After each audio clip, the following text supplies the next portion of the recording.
Straight talk from Israel. You're listening to Israel News Talk Radio.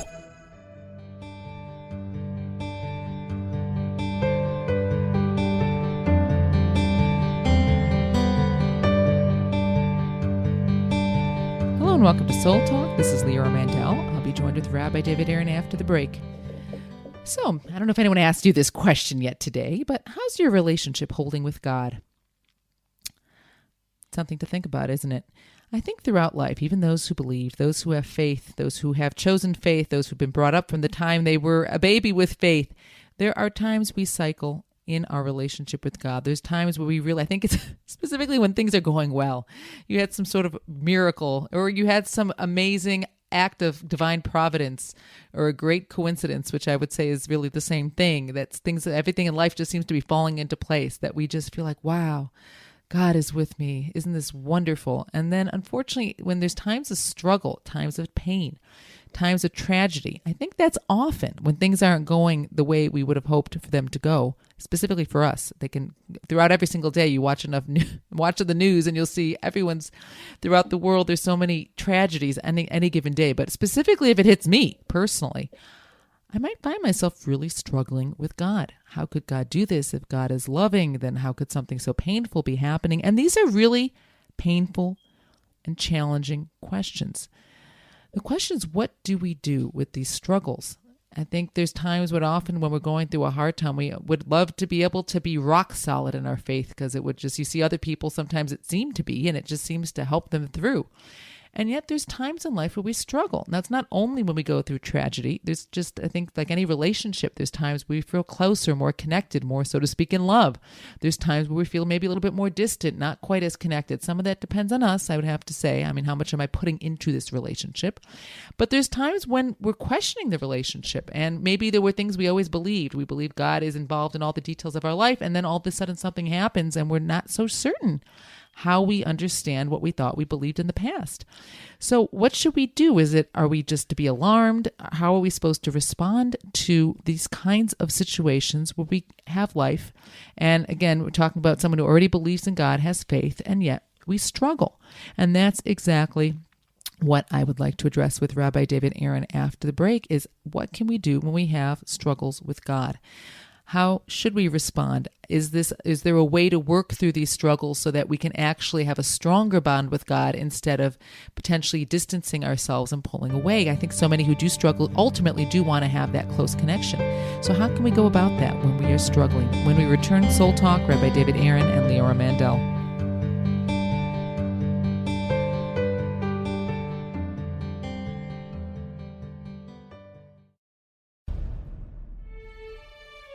Israel is located in one of the most volatile areas in the world. Israel is an island of stability in a sea of war and unrest. In the midst of this turmoil, Israel stands out as a beacon of order and human progress. Each week we update you on what's happening in this, the Jewish state, a true light unto the nations. This is Jay Shapiro. Join me every Thursday on Israel News Talk Radio.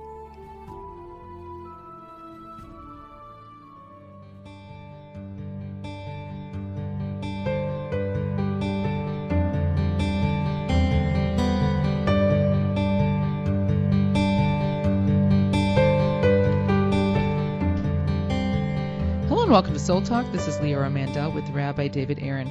Rabbi Aaron, I was recently having a conversation with a friend of mine who's definitely going through a lot in life right now. And she said, Leora, I'm having a lot of God issues.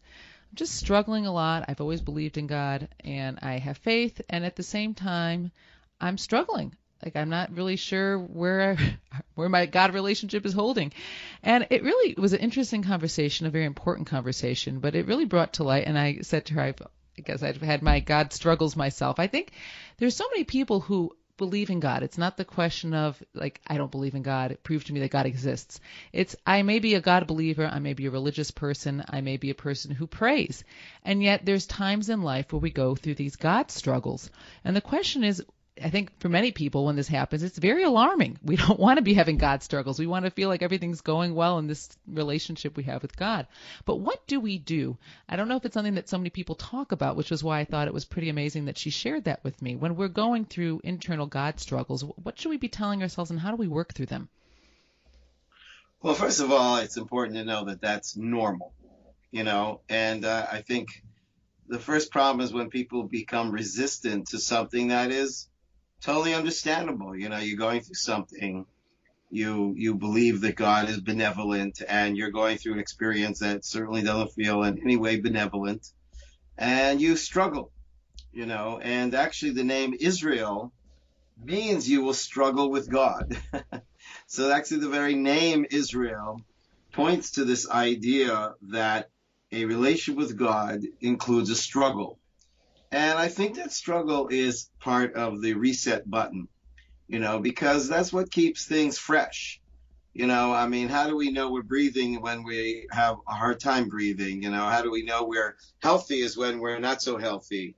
Life is an oscillation, and and the truth is, if your heart is monitored and you see a straight line, you'll probably not see it because you're dead.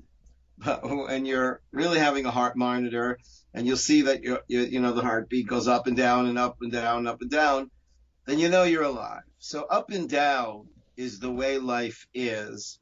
And I think the first thing is to understand that, yeah, there's going to be a struggle.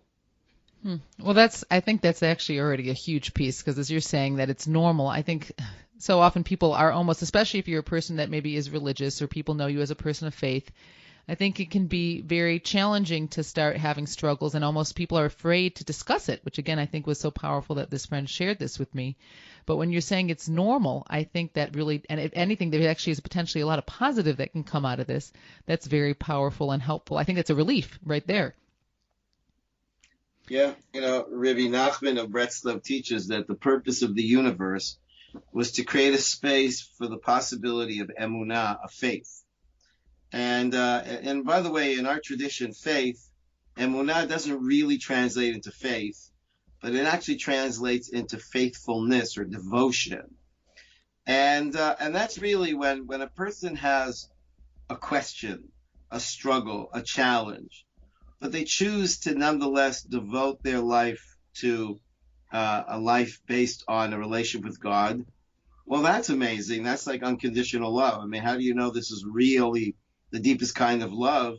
When it's easy to love somebody, so of course you love them. But when there's issues and challenges and struggles, but you choose to love that person nonetheless, then that's really a very high manifestation of love. And so too, emunah, when a person has struggles in their emunah, and they realize that I'm going to choose to behave as if there is a God.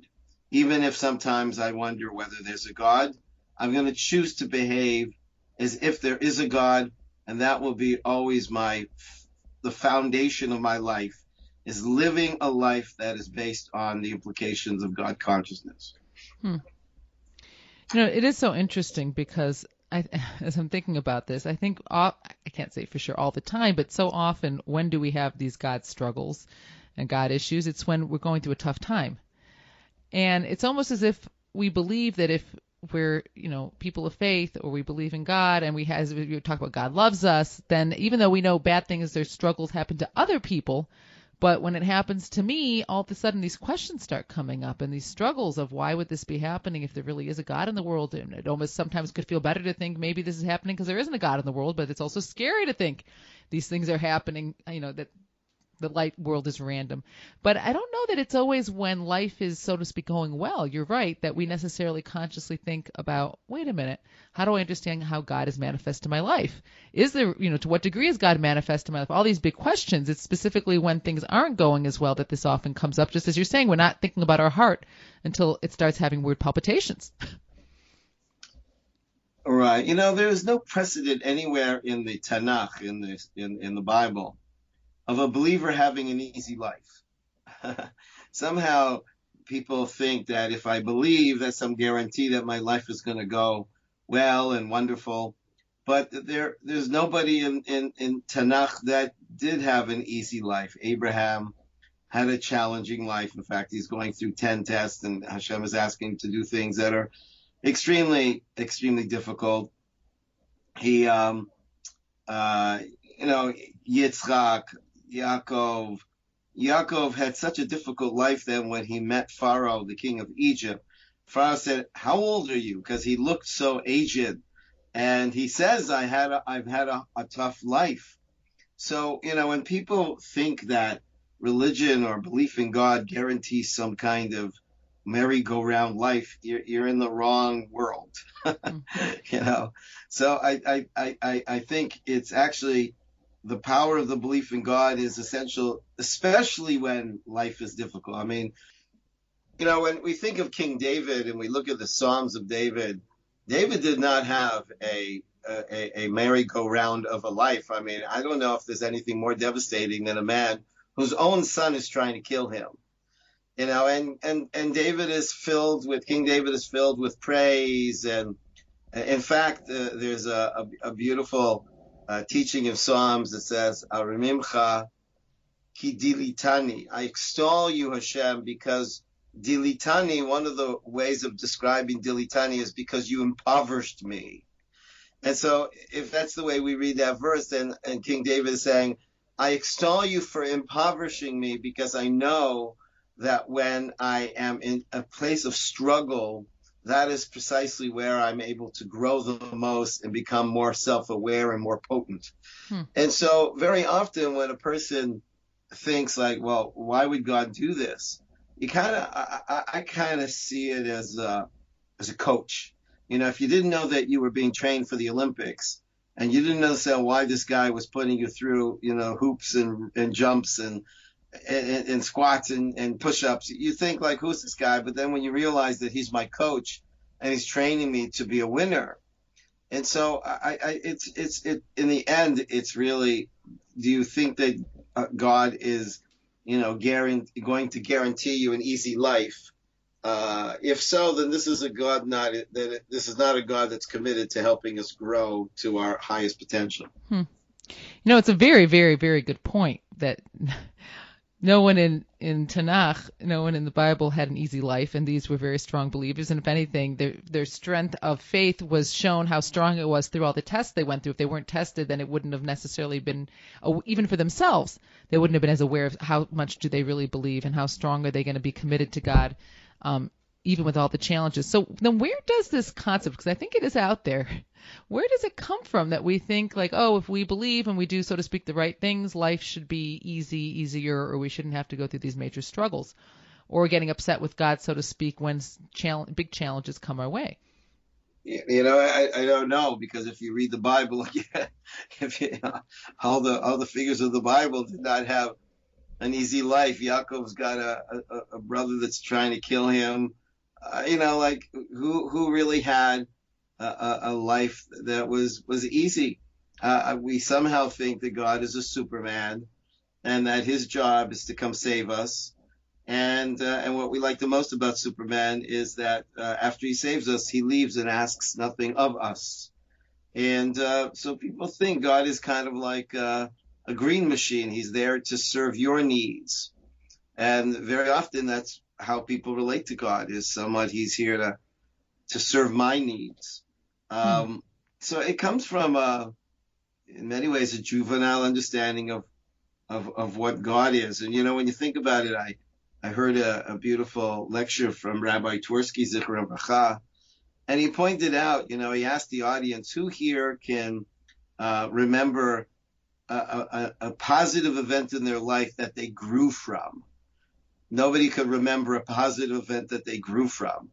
How about, can anybody here remember a negative, difficult time in their life that they grew from? And everybody could remember a difficult time. And so he said the interesting thing about it is it seems that we really grow from the struggles and not from the easy times. The easy times don't seem to generate tremendous amount of growth.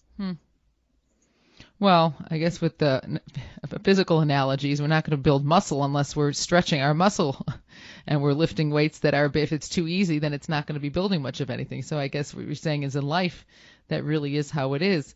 And I guess then so much has to do with expectation, because if we could adjust our expectations and say, well, I didn't expect that life wouldn't have struggle, and why wouldn't God send me struggles and challenges, and why would that, it doesn't mean God's not in my life and God doesn't love me. Look at the challenges that Abraham had. Look at the challenges that David had. You're right. And then when the challenges come, then we understand this is part of life, and having a relationship with God is hopefully turning to him during these challenges and getting angry at him. But these expectations I think are so significant. And it seems as though somewhere along the path, our expectations of what we expect from God and the kind of life we expect, if as long as we're, so to speak, doing the right things, something's gotten lost along the way, which then has this big, very jarring effect when there is a challenge and a struggle, and it makes us then struggle with God. When we return, Soul Talk, Rabbi David Aaron and Leora Mandel.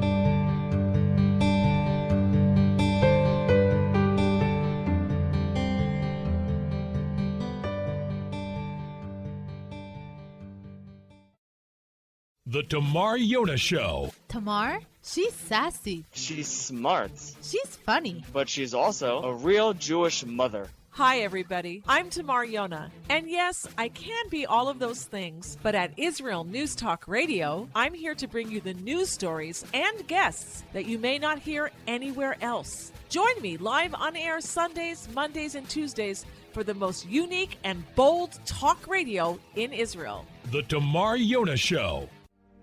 Shalom, I'm Leah Aharoni. Join me on my show, News from the Torah.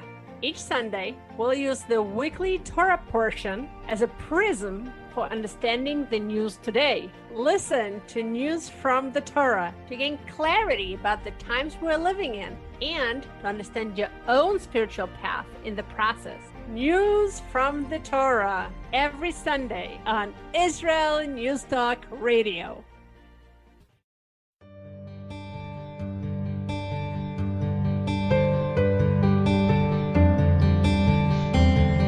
Welcome back to Soul Talk. Leora Mandel with Rabbi David Aaron, talking about God issues, struggling with God, especially if you already are a person of faith and you say you believe in God, or you're brought up to believe in God, and then you get to a point or many points in life where you find yourself struggling in your relationship with God.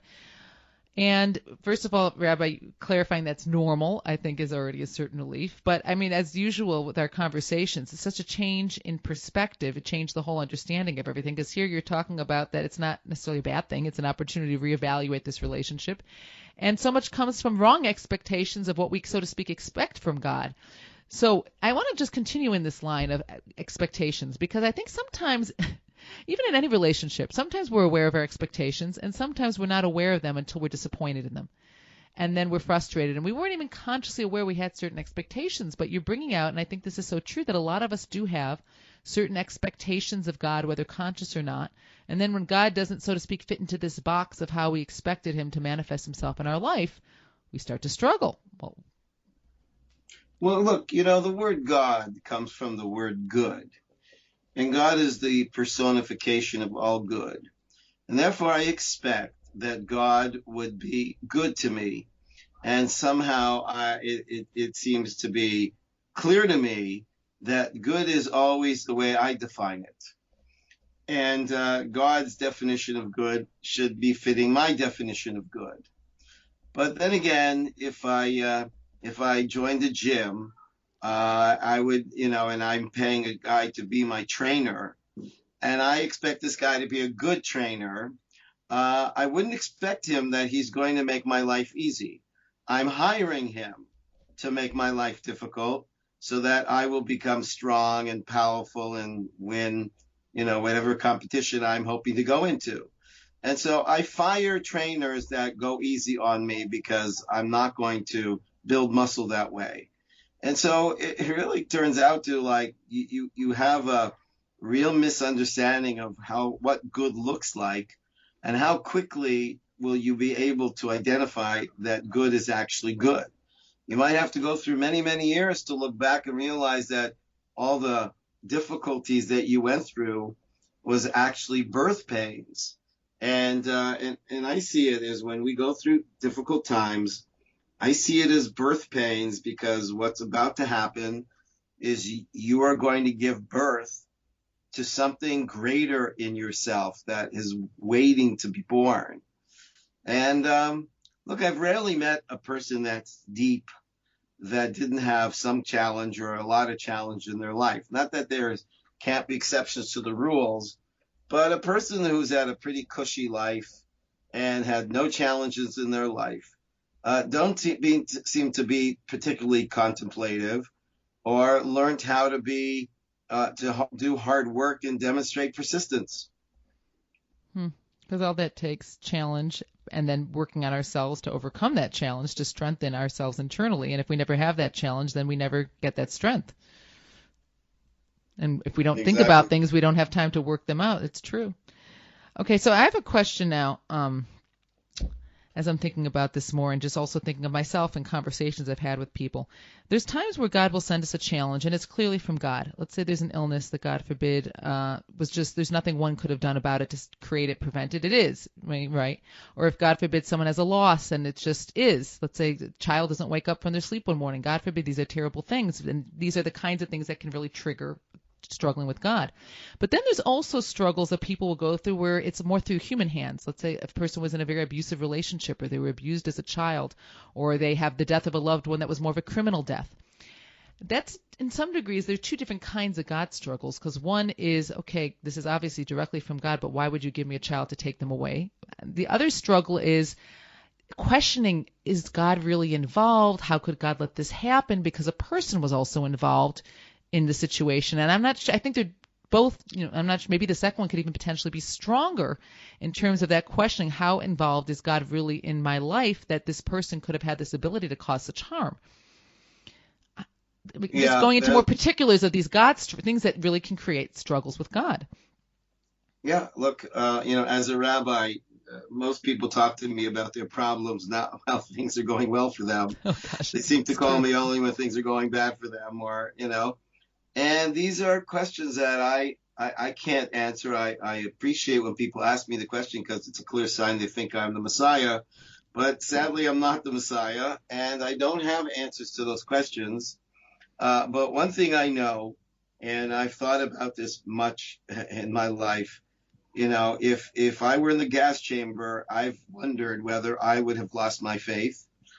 And at first I actually thought I would have lost my faith. But then I realized, I would basically saying what Hitler's doing isn't wrong.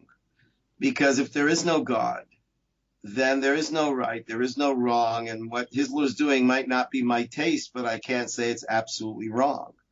And that is not an option. And so therefore I realized that I don't even have an option to lose my faith.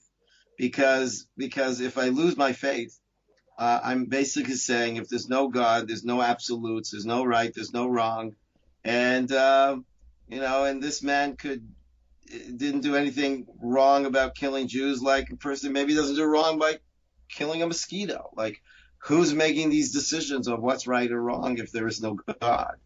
And so I realized that this is not a choice. I still struggle when things happen. I don't understand why God is doing this. And I might not love, or, I'm not loving what I'm going through, but at least the belief that there's meaning to this madness gives you the ability to get through it. It's like a friend of mine once said, if God brings you to it, he'll get you through it.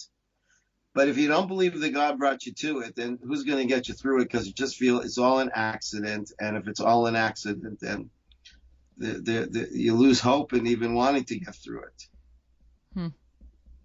It is so interesting because I think in these really painful and challenging situations, as you're going through the process of what you've been thinking through, some people come to this conclusion of it's almost, how could I not believe there's a God? Because the alternative is just too, like, what's the purpose of my life? On the other hand, there's people who it's almost too painful, I think. Maybe that's part of it. It's too painful to imagine there's a God out there who's supposed to be good, or I was taught he's good, and yet how is all this bad happening? And they'd almost rather just not grapple with, well, then what's the purpose of the world? Because there's almost this pain in trying to think this through. Look, I once heard it put that, it's impossible. If there's a God, then, how can we explain suffering? But if there isn't a God, how can we explain anything? And so, I don't know. Certainly when people are suffering, then there's a big question mark, where is God? But getting rid of God is not going to help me get through the suffering. It'll make it even worse. It'll make it even unbearable. And so therefore there was a man who survived the Holocaust. He lost his wife, his children, he lost everything. And someone asked him, you lost and he remained a believer. And someone asked him, You lost your children, you lost your wife, you lost everything, and you still believe in God. And he says, what? I've lost everything, and now you want to take God away from me? Mm. Wow. Then you've lost everything. That's a good point. Meaning, lost hope. Then you've lost any hope that all the mess and madness and meanness that you suffered has no meaning. It's just mean with no meaning. And so I don't know. I don't know. Do we really have a choice? I think we are hardwired to believe that our life is significant, our life matters, that there's a right, there's a wrong, there's a good, there's an evil, and there's meaning to our lives. And all that is hardwired into it and into us, and I don't see how we can have that without God. And so I think most of us are really already hardwired to believe in God. Now, none of this is proving there is a God. It's just demonstrating that we already believe in one, and so why not live with what you believe in? I mean, it's like, this is what we believe in.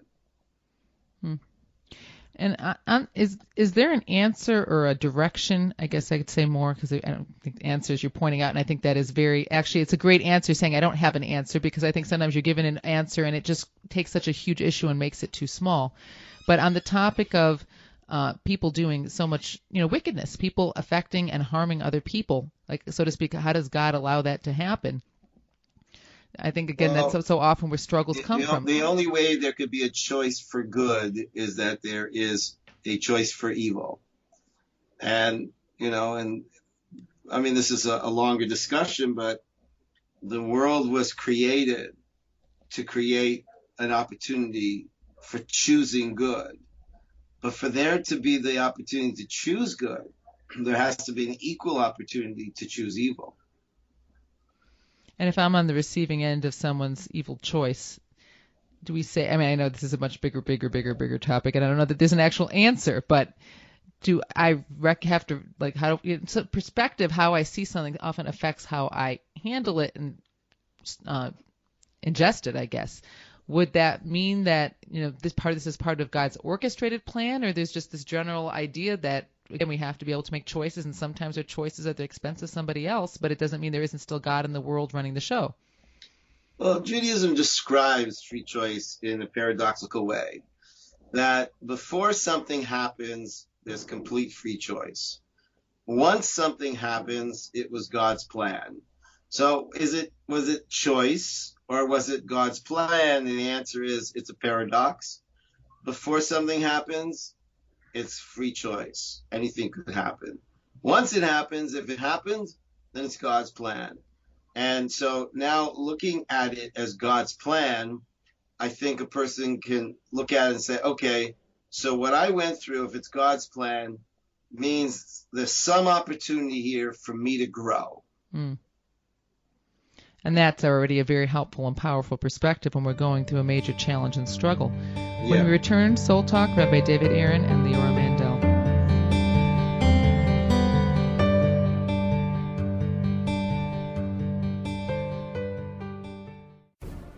In a time where feelings have become fact, where rational thought and common sense has disappeared, one man stands above it all. I'm Howie Sobiker, your political hitman. Political Hitman airs every Tuesday at 11:59 p.m. North American time, 7 a.m. Israeli time, only on Israel News Talk Radio.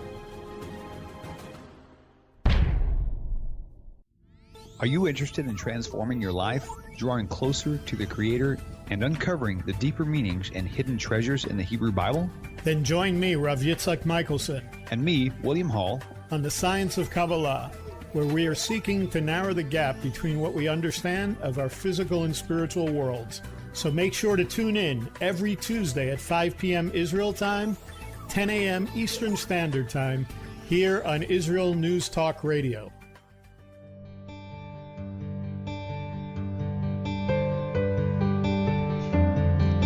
Hello and welcome back to Soul Talk. Leora Mandel with Rabbi David Aaron, talking about our struggles with God, especially when we go through challenges. Which it's sort of ironic because on the one hand, I think there's a part of me that thinks, well, when you struggle with God, isn't your relationship weakening and shouldn't you be scared about where your relationship's going? But you're pointing out that it's specifically through the struggle that gives opportunity for our relationship to become stronger because not necessarily depending on how it resolves, but potentially if I'm just always going through life and nothing's really rocking my boat, I don't really have time to sort of question myself how much I really believe. It's specifically my faith, and you think of the 10 tests of Abraham, it's when it could have been very easy to, so to speak, stop believing and stop living life in alignment with God's will, that when still choosing, you have this with David too, to try as best as they can to connect to God, turn to God during the struggle, and live in alignment with God's will, that actually is how they became so great and so strong and connected to God. So I think one of the big questions, too, when we're talking about going through hard times and struggling with God, is sometimes we're just not sure, like, God, what do you want from me? And sometimes if we can maybe get a little bit of clarity, like as you're saying, even the perspective of understanding the struggle itself isn't, this is an opportunity for growth if we can be in the right perspective of it. But sometimes we're not always sure, like, what should I be doing during this struggle? So how do we answer that for ourselves?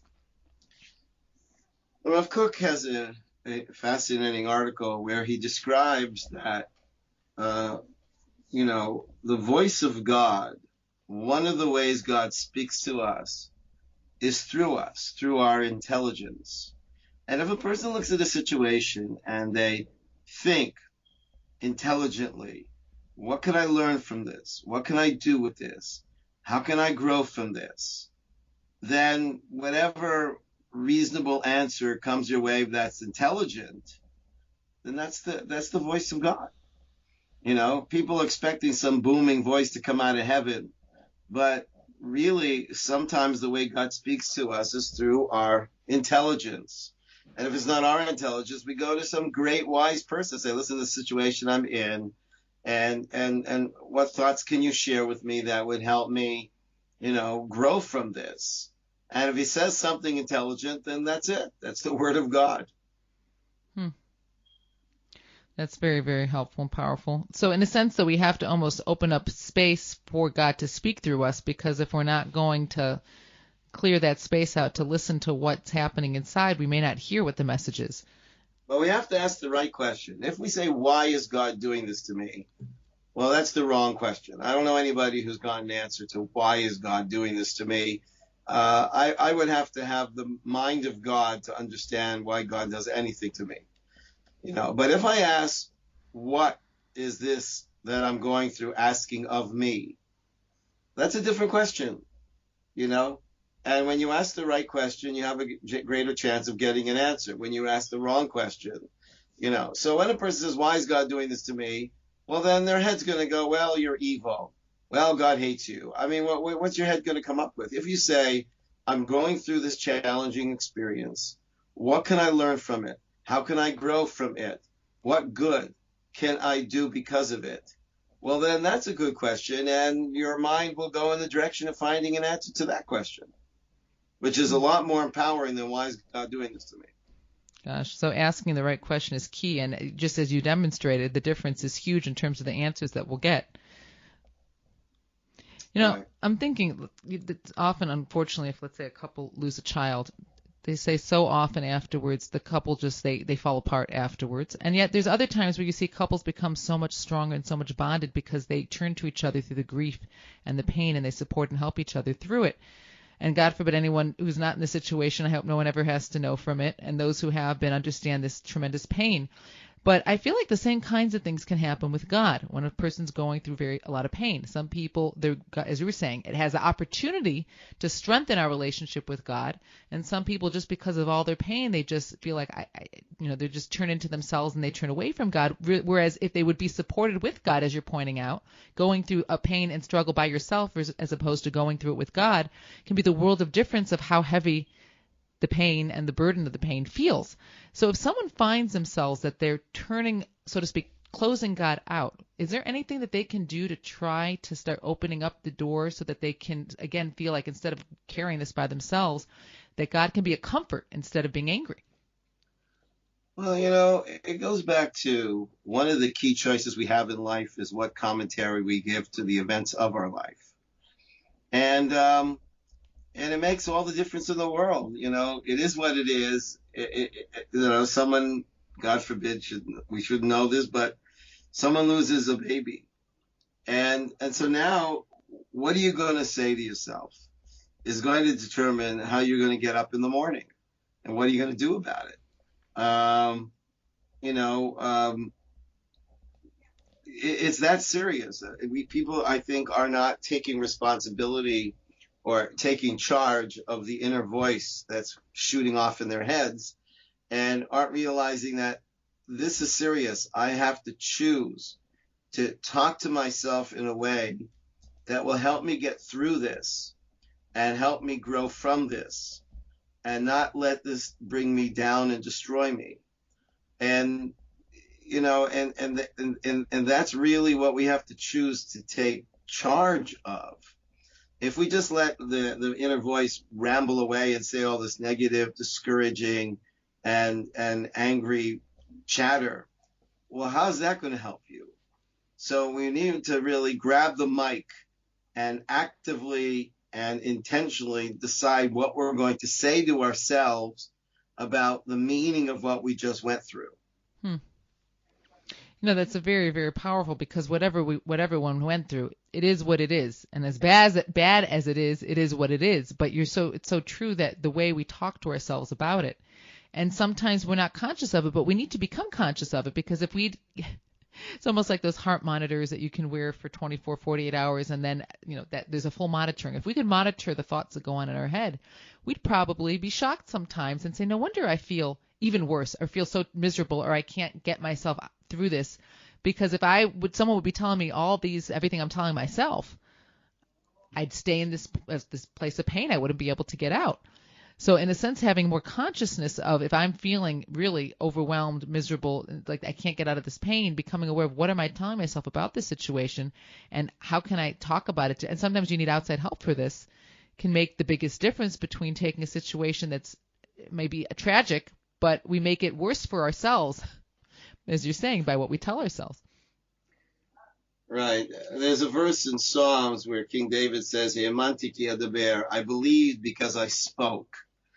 And one of the Hasidic understanding of it is my belief emerged out of what I said. It wasn't that what I said emerged out of what I believed, but what I believed emerged from what I said.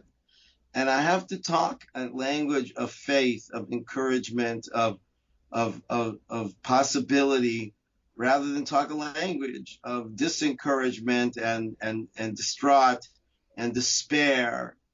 And I think people don't realize that, it's hard to choose what you're going to think. That's very hard. But you can choose what you're going to say. And the way we speak will also then affect how we feel inside and how we think. Right.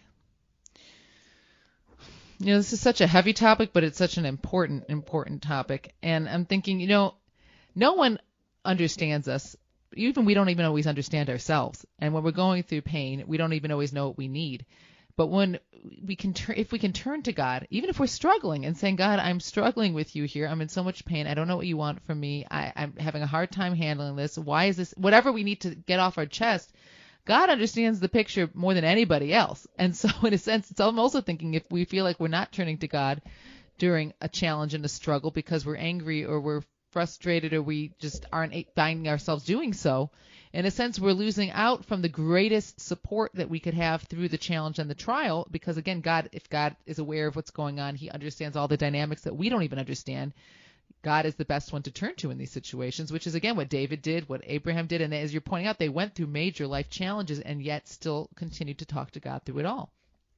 Right. In fact, just this Shabbat, our neighbor was with us for lunch, and she had shared with us that Rav Nebenzahl, who's considered one of the greatest Torah scholars of a generation, he lives here in the old city of Jerusalem. Recently, his son died from COVID. And Rav Nebenzahl is in his 80s, so this is an older man. With his son had children, and his son died from corona. It was a battle for months, and he died. And when Chag came, when the holiday came, Rav Nebenzahl nonetheless celebrated the holiday. And his wife said, how are you able to be happy on the holiday when you know your son just died? He said, because I trust God and I know that he knows what he's doing. And therefore, if it's a holiday, then I'm going to be happy because it's the holiday. And so, like, when a person has that attitude, then they get on with their lives. And if you believe that God knows what he's doing, and as painful as this is, and as much as I have no understanding of this, and it makes no sense to me, but I will trust that the same God who created my eyeball and created my heart, my brain, and all those and all the unbelievable, mechanisms of life, is creating these situations, and therefore I'm just going to be quiet and trust. I can relate to Rav Nebenzahl's wife, but I think the power is showing also, as you're saying, he's such a great Torah scholar, and really not just learning a perspective, but living it. And it's interesting, and we don't want to go through a painful situation, but this really demonstrates what you're talking about, that when you can talk about, I believe that God runs the world and somehow there's a bigger picture and everything's for the best, but then you go through a tragedy, all of a sudden that belief could be out the window, and to actually be able to live with that, but then, as you pointed out, see how it actually changes a person's ability to live life, even with struggle and pain. Very powerful. The power of perspective, the power of recognizing the importance of turning to God even when we're struggling with him. I want to thank you all for joining us. Soul Talk, Rabbi David Aaron and Leora Mandel.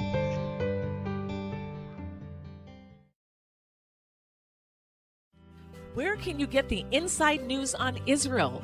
At Israel News Talk Radio, we're dedicated to sharing Israel's inside story with the world by providing our listeners with news on Israeli politics, current affairs, and Israeli Jewish culture.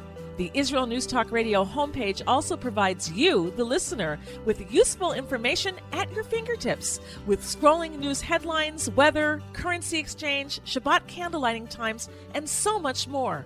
Our radio programming is always accessible and on demand. We operate absolutely free of charge for everyone, everywhere.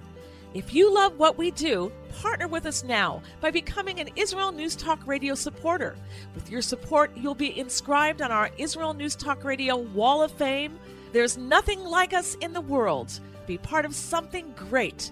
Israel News Talk Radio. Straight talk from Israel.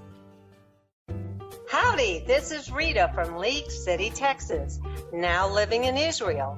And though my heart may have belonged to Texas, it now belongs to Israel and all the fantastic show hosts at Israel News Talk Radio. Hi, this is Michael Solomon from Kiryat Arba, Israel. And why do I love listening to Israel News Talk Radio? Because I love listening to the interesting interviews they do and their news reporting that most other media sources don't cover. Hey, this is Nicoleko from Malmö, Sweden. It gets pretty cold here in Sweden, so I love cuddling up with a warm cup of tea while I listen to Israel News Talk Radio. Hey everybody, this is Frank Morris from Tennessee. Me and my dog Buster really love listening to Israel News Talk Radio. You're listening to Israel News Talk Radio.